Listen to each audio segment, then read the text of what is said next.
Oi, pessoal, tudo bem? Bom dia! Então, hoje eu tô passando para conversar um pouquinho com vocês, para dizer que a gente vai começar um conteúdo novo. Então, para isso, eu gostaria que vocês pensassem nesse cenário. Lá no início do ano, a gente trabalhou o feudalismo, né? Onde a Europa era dividida em pequenos territórios chamados de feudos, né? Onde tinha os senhores feudais, toda aquela estrutura da igreja, todas aquelas relações de trabalho entre senhores feudais e servos, enfim. Daí nós trabalhamos nesse mesmo momento. O que estava acontecendo aqui na América enquanto na Europa acontecia o feudalismo?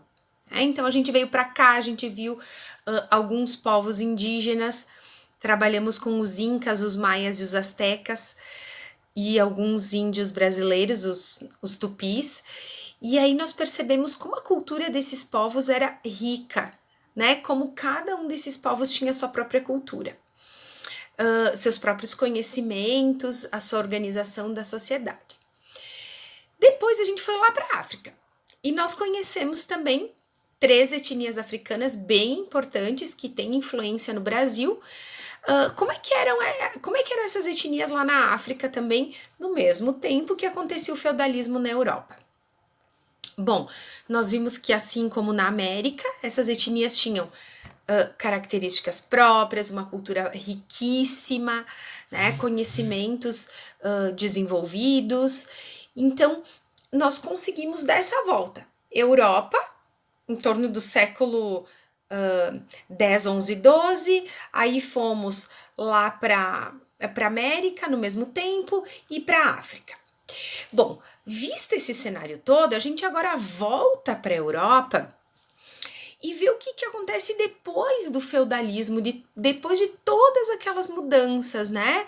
Do ressurgimento das cidades, a questão da burguesia, das relações comerciais, né, o ressurgimento da moeda, aquele ressurgimento do comércio, enfim, todas aquelas relações que a cidade proporciona, certo?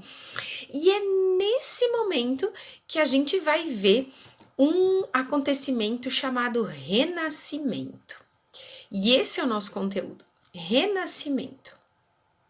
Mas o que essa palavra traz para vocês?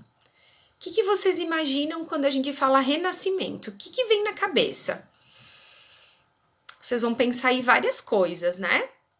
Então, a partir desse questionamento, desse pensamento que vocês vão fazer, a gente vai lá para o nosso plano de aula e pensar o que foi esse renascimento na Europa.